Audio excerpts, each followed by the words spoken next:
एक जादूगर ने यह औषधि उसके शरीर में डाल दी। उसका पूरा शरीर जल रहा था, लेकिन उसके चेहरे पर अभी भी मुस्कान थी। मैंने बस उसे अपनी आंखें बंद करते और पलटते देखा। पलक झपकते ही उसका शरीर राख में बदल गया और आंखों से ओझल हो गया। जादूगर ने सभी को मना लिया, लेकिन उन्होंने सिर्फ अपनी गर्लफ्रेंड के लिए परफॉर्म किया। मैं अपनी प्रेमिका को काम से लेने के लिए सड़क पर हाथी बन सकता हूँ। यह एक लग्जरी कार से भी बढ़कर है। लेकिन इस खुशनसीब लड़की को नहीं पता, उसके जादूगर बॉयफ्रेंड के पीछे छिपा है एक बड़ा राज। सारा नाम की एक लड़की 18 साल की उम्र में उम्र बढ़ने के समारोह में वो रो पड़ी, क्योंकि उसकी दादी ने उसकी मंगनी एक पराये आदमी से कर दी थी। इस आदमी का नाम दीपक है। यह एक डॉक्टर है। हनीमून ट्रेन पर सारा ने कहा कि उनका दिल असल में किसी और का है। उसका बॉयफ्रेंड एक मशहूर जादूगर है। वो उसके अलावा किसी और से शादी नहीं करना चाहती। दीपक को आश्चर्य हुआ, लेकिन स्नेह की कमी स्वाभाविक थी। उसने कुछ देर तक सोचा कि वो अभी भी उसकी इच्छा के कारण तलाक के लिए सहमत है। हनीमून खत्म हो गया है। वो अपने दोस्त से सारा को घर ले जाने के लिए कहता है और वो परीक्षा देने के लिए मेडिकल स्कूल पहुंच गया। शादी अब भी ऐसे ही खत्म होनी चाहिए। लेकिन जब दीपक ने अपनी परीक्षा खत्म की तो उसे अपने दोस्त का आश्चर्य ऐसा लगा जैसे किसी राक्षस से मुलाकात हो गई हो। मित्र उसे एक ऐसी जगह ले गया जहां बहुत कम लोग थे और धीरे से उससे कहा, सारा का बॉयफ्रेंड नकली है। पता चला अभी अभी मेरे दोस्त ने दीपक के बजाय सारा को अलविदा कहा। सारा अपने बॉयफ्रेंड से बात कर रही हैं, लेकिन अपनी सहेली की नजरों में वो साफ तौर पर हवा से बातें कर रही थी। मेरे मित्र को लगा कि उसे चक्कर आ गया है। वो गुप्त रूप से पुष्टि करने के लिए एक सेवा की तलाश कर रहा था। उसे बस इतना एहसास हुआ कि उसके बगल में कोई नहीं था। मेडिकल की पढ़ाई कर चुके दीपक ने तुरंत अनुमान लगाया कि सारा मानसिक रूप से बीमार होगी। उसका बॉयफ्रेंड उसकी कल्पना है। मैं जानता हूँ कि ऐसे मरीजों को लंबे इलाज की जरूरत होती है। यदि किसी ने भ्रम उजागर किया तो परिणाम अत्यंत गंभीर होंगे। हालांकि परिचित नहीं, लेकिन दीपक दयालु हृदय के हैं। उसने ये देखने का निर्णय लिया कि क्या वो उसे ठीक कर सकता है। वो जानता था कि सारा आज भाग जाएगी, इसलिए वो तुरंत उसका पीछा करते हुए रेलवे स्टेशन तक पहुंच गया। उसने सारा को ये कहकर बरगलाया कि तलाक की प्रक्रिया के लिए अभी कुछ दिन और इंतजार करना होगा। अगर वो चली गई तो उसके परिवार वाले मुझे जेल भेज देंगे। कानून कहता है कि जिस व्यक्ति के साथ विश्वासघात किया जाता है वो अपराधी बन जाता है। सारा ने अभी सुना था, यह सही है, इसलिए मैं कुछ और दिन रुकूंगी। फिर उसने दीपक को अपने बॉयफ्रेंड से भी मिलवाया। बेशक अली ने किसी को नहीं देखा, लेकिन असली होने का दिखावा भी करो। दीपक अपने बॉयफ्रेंड की तारीफ करना नहीं भूले कि वो बहुत हैंडसम है। एक अच्छा अभिनेता होने में शर्म नहीं आती। आगे सारा को कैसे ठीक किया जाए? दीपक केवल दवा लेने की विधि का उपयोग कर सकता है। इस दवा के परिणामों में भी समस्याएं आईं, जिससे सारा का बॉयफ्रेंड लगभग मर ही गया। एक जादुई औषधि है, एक बार पियोगे तो एक बार घायल हो जाओगे। सारा ने पहली बार दवा ली और उनका बॉयफ्रेंड गिर गया। दूसरी बार दवा लेने से बॉयफ्रेंड फिर खतरे में। तीसरी बार जब उसने दवा ली तो प्रेमी जल गया। ऐसी भी एक दवा है कि कौन अपनी गर्लफ्रेंड को भड़काने की हिम्मत करता है। गलत नहीं है, ये ड्रग बॉयफ्रेंड को मारने के लिए है। ये फैंटेसी बॉयफ्रेंड को नष्ट करने के लिए है। दीपक ने सारा का निदान किया। बेशक वो अब भी सारा को ये कहकर बरगलाना नहीं भूला कि यह फ्लू से बचाव की दवा है, लेकिन आप जितनी अधिक दवाएं लेंगे आपको उतना अधिक नुकसान होगा। सारा को भी एहसास होता है कि उसे दीपक की दवा लेने से मना कर देना चाहिए। अब मैं क्या करूं? आप दीपक के लिए एक तरह से सोचना सीखिए। उपचार को जड़ का इलाज करना चाहिए। अगर सारा अपने आभासी प्रेमी से अंधा प्यार करती तो उस प्यार को गायब कर देना ही सही है, या आप उसे लेने जा सकते हैं। दीपक ने कहा कि दूसरे घर का कोना मत खोदो, भले ही दूसरा पक्ष केवल काल्पनिक हो। उन्होंने दृढ़ता से इनकार कर दिया। एक रात सारा ने कहा कि उसके प्रेमी को बुखार है और वो डॉक्टर दीपक से देखने के लिए कहना चाहती है। हो गया, फिर से कार्य करना होगा। दीपक खाली बिस्तर को देखकर परफॉर्म करने लगा। केवल उसे अपने हाथ से प्रेमी के सिर को छूते हुए देखकर एक गहरी सांस ली। सौभाग्य से बुखार बहुत गंभीर नहीं है। ये सुनने के बाद सारा को तसल्ली हुई। अचानक अभिनय करना पूरी तरह से अभिनय करने जितना अच्छा नहीं है। दीपक ने एक कुर्सी खींची और वर्चुअल बॉयफ्रेंड के साथ अंतरंगता से बात करने लगा। तुम्हारी प्रेमिका सचमुच बहुत सुंदर है।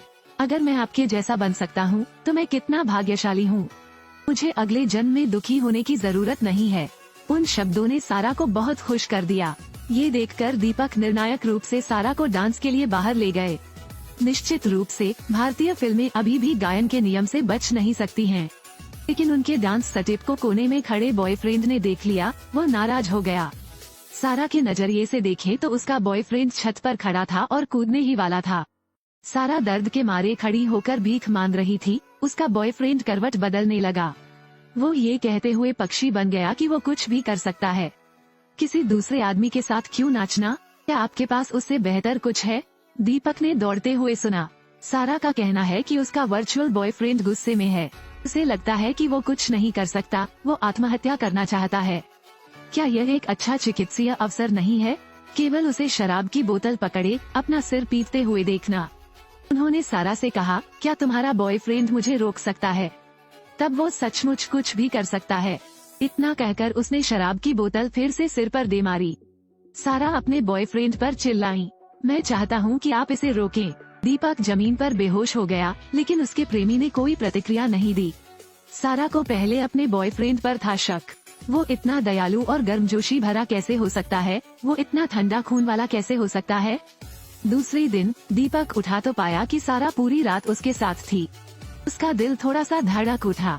सारा का कहना है कि बॉयफ्रेंड कल के लिए माफी मांगना चाहता है और माफी मांगने का तरीका यह है कि उसके लिए जादू करो, ताजमहल गायब कर दो। यह माफी बहुत गंभीर लगती है। दीपक नहीं चाहते थे कि सारा दुखी हो, इसलिए उन्होंने उनके साथ काम किया।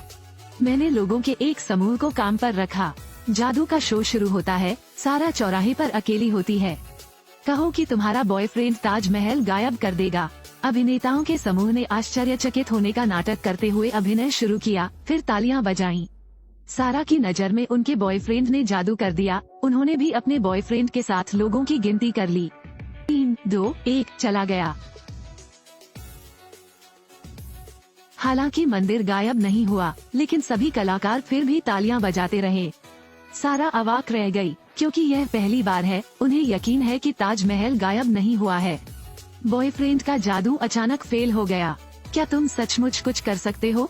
जादूगर अपनी उंगलियां चटकाता है और आकाश तुरंत गरज उठता है।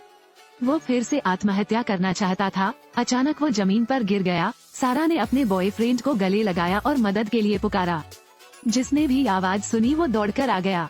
लेकिन मैं उसे केवल हवा पकड़ते हुए देखता हूँ, सारा ने झट से कहा। उनके बॉयफ्रेंड का खून बह रहा है। दीपक को समझ नहीं आ रहा था कि क्या करे। अगर नहीं बचाया गया तो सारा यहीं रोती रहेगी। बच गया तो सबकी नजर में वो भी पागल है। काफी देर तक झिझकते हुए सबकी आंखों के नीचे उन्होंने सारा के बॉयफ्रेंड को गले लगाया। वो उसके आभासी प्रेमी को बिस्तर पर लिटाकर सीधे ऑपरेटिंग रूम में चला गया। लेकिन आगे क्या किया जाना चाहिए? सहपाठी फिर टिप्पणी करने लगा। उसने दीपक से कहा, यह अच्छा अवसर है। क्या होगा यदि उसने सारा को बताया कि उसका प्रेमी मरा नहीं है? ऐसे ही उसकी बीमारी ठीक हो जाएगी। कुछ महीनों के बाद वो उसके बारे में पूरी तरह भूल जाएगी। तब इसका आपसे कोई लेना देना नहीं रह जाएगा। लेकिन ऐसा करना क्या उसे धोखा देना नहीं होगा?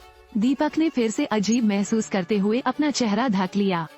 मैं सारी जिंदगी सारा को ऐसा नहीं बनाना चाहता, लेकिन वो खुद अपने बॉयफ्रेंड को मारना नहीं चाहती। सारा वार्ड के बाहर उत्सुकता से नतीजों का इंतजार कर रही थी। इतने में दीपक बाहर आए तो सारा के सामने खड़े हो गए। उसे रोता देख आखिरकार उसने एक निर्णय लिया। मेरा बॉयफ्रेंड ठीक है, मैं उसे देखने जा सकता हूँ। अचानक आलिंगन का सामना करते हुए उसने सारा के सिर को थपथपाने की इच्छा से अपना हाथ बढ़ाया। पता चला कि थेरेपी के दिनों में उसके मन में धीरे धीरे इस लड़की के प्रति भावनाएं विकसित हो गईं। लेकिन सारा को हमेशा अपने बॉयफ्रेंड की चिंता सताती रहती है। आखिरकार उसने हार मान ली, क्योंकि प्यार का मतलब पूर्णता भी होता है। मैं इसे बर्दाश्त नहीं कर सकता। दीपक सारा के पास आए और कहा कि तलाक की कार्यवाही पूरी हो गई है, बस 2 लोगों के हस्ताक्षर का इंतजार है। सारा को खुश होना चाहिए था, लेकिन अब उन्हें इस बात का पछतावा है। सारा को उनका बॉयफ्रेंड भी नोटिस करता नजर आ रहा है। वो झिझकने लगा, जैसे वो उससे कुछ कहना चाहता हो। वे नागरिक मामलों के विभाग में गए। दीपक दृढ़ था। तलाक के कागजात भी उनके सामने थे।